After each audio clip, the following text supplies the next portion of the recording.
I'm Vito. And I'm Vito. And we're from I'm Vito. And I'm Vito. And we're from WNJC's The Vito and Vito Show. Every Friday at 1 p.m., you can hear Vito and Vito bring you the perspectives of two college-age millennial conservatives who are committed to defending the principles of free markets, liberty, freedom, and individualism from Brooklyn, New York. Follow us on Twitter, Facebook, and Instagram at Vito and Vito Show. And check out our blog posts and articles at vitoandvito.com. Vito and Vito Show every Friday, 1 p.m. on WNJC 1360 AM, Philadelphia's Renaissance Station. In Brooklyn, it's nothing but the truth.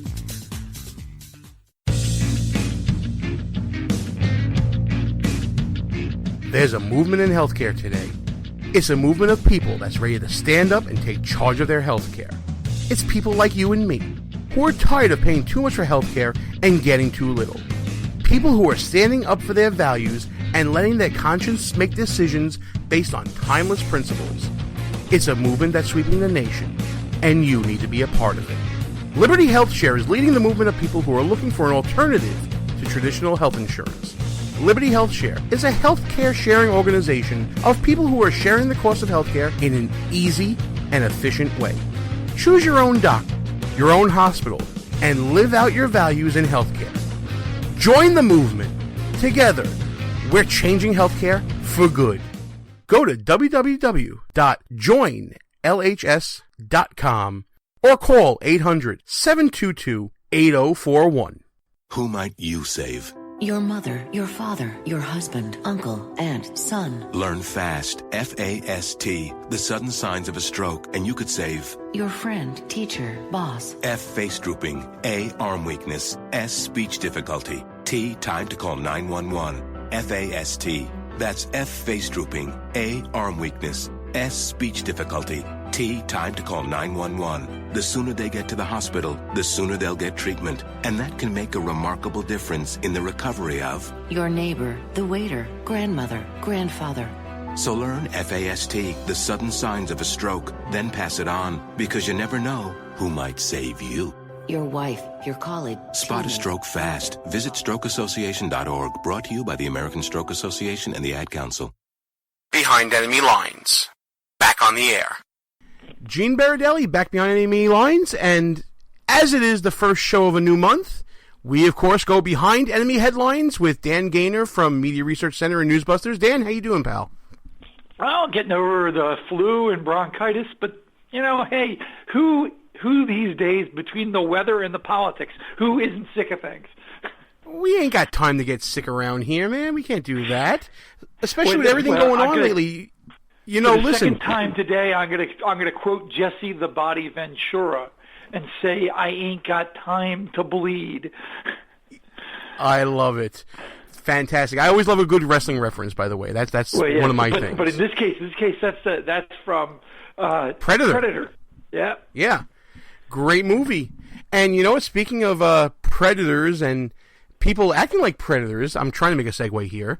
Let's talk about your most recent work that you've been putting out with MRC and NewsBusters, talking about, once again, Hollywood going after Christians, Catholics, and everybody that is apparently not Muslim.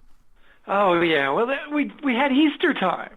So, you know, hey, what a beautiful time to bash Catholics and, you know, and Protestants. I mean, hey, that's what Hollywood does. So on one level, not only do they go after Catholics. I mean, you've got this show called The Real O'Neills, where Christians are the punchline, particularly Catholics in this show. But Jesus is an ongoing, regular character. He appears like a minute into the pilot. And then, so of course, because Dan Savage, the villainous, venomous, vomitous sex advice columnist, who's gay and hates Christians and conservatives and pretty much anything good in America, he's a producer on this show. So Disney, ABC, let's keep those words in our heads, cut a deal with Dan Savage, who's so awful that the things he says about people, we tried to quote some of them, but put asterisks in them and send them through the U.S. Postal Service, and they wouldn't let us. They said they were too obscene. so we couldn't use some of the things he says even with asterisks in them. Well, that guy is a producer on the show, and he hates Catholics particularly, so the show's anti-Catholic. That's an extreme. Then you flip channels. Go right on over to Fox, and not Fox News, but Fox Entertainment, and you find a TV show called Lucifer. Now it's not somebody else. It's really Lucifer. Satan, the greatest evil in the history of mankind. He's the hero. He's the good guy. Satan left hell because, in their words, he had some issues with Dad. And so he's the perfect Hollywood hero. He drinks all the time. He does drugs. He has sex with anything that will move and probably some things that don't. His therapist, which ethically impinges there. He has threesomes. He has at least one foursome that we know of. Typical. That's how Hollywood would define a good guy. So he goes around doing good deeds. He helps people. He helps a police detective he has a crush on. Naturally, her ex-husband, he's a bad guy. Satan's a good guy. Her ex-husband, who's a cop, is a bad guy. That's Hollywood. I love how you added one foursome that we know of. I love the qualifier there. That was fantastic. This is Hollywood. I've missed I think the last two episodes. He could have had 7. They're not getting. And what's bizarre about this, Fox has set this up because he follows right up with Agents of S.H.I.E.L.D. Yeah, they set this up for him to be a superhero. It's crazy. I mean, obviously, listen, adults can make choices that they want to. If you want to watch a show about Lucifer doing all kinds of stuff while solving crime with someone, okay, it's America. Watch whatever you want. But at the same time, there's no responsibility and accountability for anybody, because then, heavens forbid, some kid decides he wants to become a devil worshiper from watching the show, and you're going to blame the parents for poor parenting for letting them watch the show, but not blame the network for creating the show.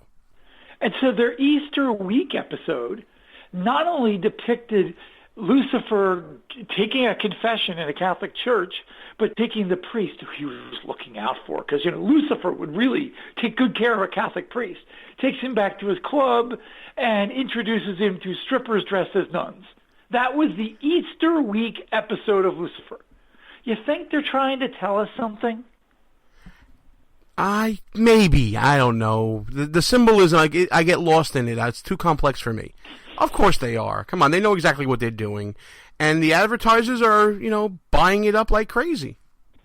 Fortunately, the viewers aren't. Both the shows tend to be sort of lodged in that 3.5 million territory, which ain't that good.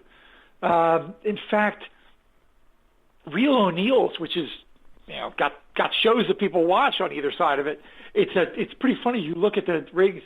8, 9 million, 3.5, 8, 9 million on either side. It's like bookended by shows people want to see. But the funny thing is, you look at the shows, and The Real O'Neill's is absolutely one of the worst television shows I've ever watched or been forced to watch. I mean, it's the production quality, the acting, the writing. It's bad. It would be bad in the 90s. And here we are in 2016. So it's really horrible. But you flash on over to the Jerry Bruckheimer-backed Lucifer. And it's well acted, it's well directed, it's got good plots, it's got good special effects. You would actually, and good actors and stuff in it, you would actually think it comes directly from hell's PR department. The difference is, Hollywood, it's easy to confuse the two. Well, I told somebody this the other day, and they laughed. I said, well, I figure hell's got a lot of talent to call on. You know what? It's pretty true. I guess it is. You know what, Dan? I want to transition because obviously, we're playing this interview tonight during the Wisconsin primaries. I want to get to a little bit of election 2016 and how the campaigns are being covered. Does Donald Trump need to spend any money anymore? I mean, is every news agency just running with him. I think I saw something on NewsBusters saying that he's getting something like 5 times the coverage of Ted Cruz. Yeah, we looked in March. There are 3 candidates for the GOP. Donald Trump got 72% of the total coverage for an entire month. And towards the end of the month, it went up to 75. So think about that when you're because early in the month it was about 70, so went up to 75. That's who needs to spend money on a bumper sticker or a hat after that? I mean, if you're dominating the news cycles, Donald Trump. Yeah. The problem if you're Donald Trump, well, there's a lot of name recognition and repetition of his name and things is in March, and some of this was self-inflicted, and I'll even acknowledge that for media's sake, but pretty much all of it was negative. It was the Corey Lewandowski thing. It was the violence, the abortion rallies, comment, and it was the abortion comments. You have the trifecta of difficult things. But the one I would say really bad of those was the abortion comments because he's been on several sides of that issue. But if you look at the violence at the events, that's not. You've got people who are going and inciting events. You had somebody trying to attack him, and then the media turn around and interview that guy like he's a viable human being and not a complete and utter piece of vomit. I mean, that guy tried to attack a presidential candidate. Why is he being interviewed on CNN and I think it was ABC? It's a great way to encourage the next guy who may or may not get closer. And here's the difference. Can you imagine if it had been someone who tried to get Hillary? Yeah, it would be front page news for a week. And he would have been treated like he were the next John Wilkes Booth, as this guy should be treated. They'd be using the middle name. That's how you know that the media doesn't like you. They'd be using the middle name. That's what would end up happening. But even in the month of March, when you look at Ted Cruz's coverage, what dominated the news cycle with Ted Cruz? Innuendo about a National Enquirer story that many feel was put out there by Donald Trump in response to what he thought was perceived slight of his wife. Yeah, we are supposed, and this is one of those where the media really did not tell the story right. They depicted this awful commercial about Melania Trump as being done by a Cruz-affiliated PAC when it's not. It's done by this anti-Trump PAC run by Liz Mayer, who is a complete and utter rhino and hates Ted Cruz. So what she managed to help orchestrate, and the media helped her a ton, was she managed to pit Cruz against Trump, which is exactly what she wants to do. She wants to tear them both up and come up with somebody else. Now, the whole Cruz fiasco, we are led to believe somehow, and CNN let this happen on air. A Trump affiliate person flat out accuse a woman who I'm not even going to name her, accuse her of being a Cruz affair partner. This is so awful and so ridiculous. But if you throw enough mud at somebody, some of it sticks. That we are with the media and the left and all the people who are attacking Cruz on this issue want us to somehow fantasize is that Ted Cruz, who they said for a long time he can't speak to people, but somehow he's got 5 mistresses, and so beyond that, he's had these 5 mistresses, and somehow nobody in the GOP elite who hate him, the Democrats who hate him, and the media who loathe him, none of them were able to get anything on Cruz to the point, remember he helped orchestrate the shutdown, something that all those groups hated. None of this came out, and even when the story sort of came out in the National Enquirer, there's not one fact attached to it. Not one. It's the most ridiculous piece of garbage I've ever read in a newspaper. And people say, well, they were right about John Edwards. Yeah, John Edwards, a big liberal that the media adored, Democrats adored. There was nobody investigating John Edwards. That's how the National Enquirer got that story. Everybody in establishment Washington hates Ted Cruz. You think if they had dirt on him, we wouldn't have had